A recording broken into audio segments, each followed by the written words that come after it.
Hindi dictation 7 60 word पर minute. Ready start.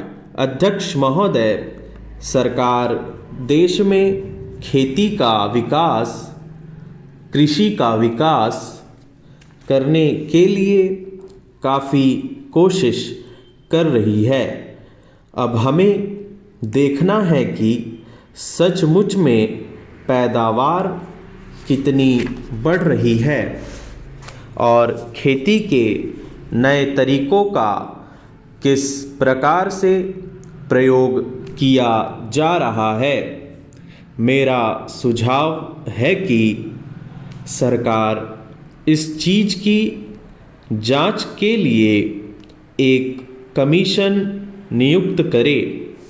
वह commission किसानों की हालत को देखे और यह भी देखे कि खेती पर कितना खर्च होता है और खर्च को निकालकर किसानों की बचत क्या है।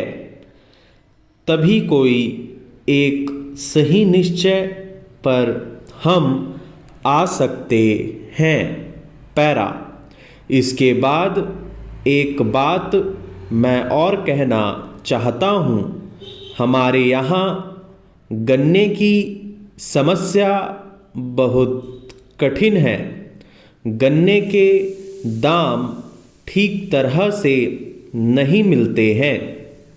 सरकार के हिसाब से तो दाम ज़्यादा मिल रहा है, लेकिन मैं समझता हूँ कि किसानों का खर्च इतना बढ़ गया है कि इसका खर्चा निकालना मुश्किल हो रहा है।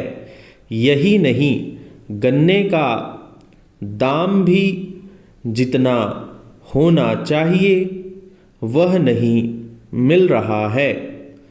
इसलिए इसके ऊपर फिर विचार करना पड़ेगा, क्योंकि किसान की हालत अच्छी नहीं है।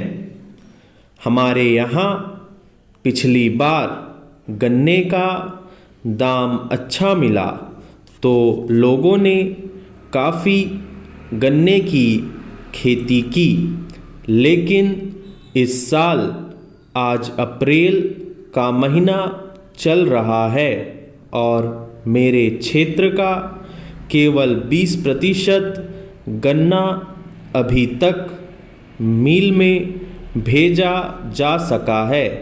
हम कहते थे कि गन्ने की पैदावार काफ़ी है, मिल वाले कहते हैं कि काफ़ी नहीं है।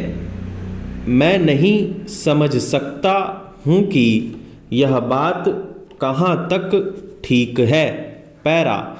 एक बात मैं और कहना चाहता हूँ। सरकारी खेती के ऊपर से जनता का विश्वास कम होता जा रहा है। सरकारी खेती से कोई लाभ नहीं दिखाई पड़ता है। किसान समझता है कि सरकार यह खेती केवल अफसरों के भाई और दोस्तों को नौकरी देने के लिए चला रही है। यह सचमुच में ठीक मालूम पड़ता है। सरकारी खेती में किस प्रकार से काम हो रहा है उसका मैं एक उदाहरण दे रहा हूँ। हमारे ज़िले में एक बड़ा फार्म चल रहा है। उसमें सरकार की काफ़ी पूंजी लगी है।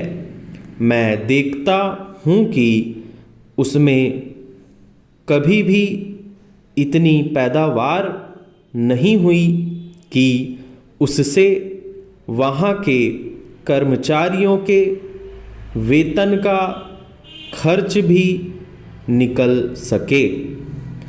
श्रीमान, ऐसी खेती से क्या लाभ?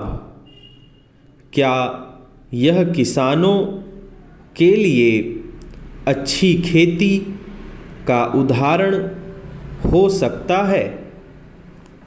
स्टॉप।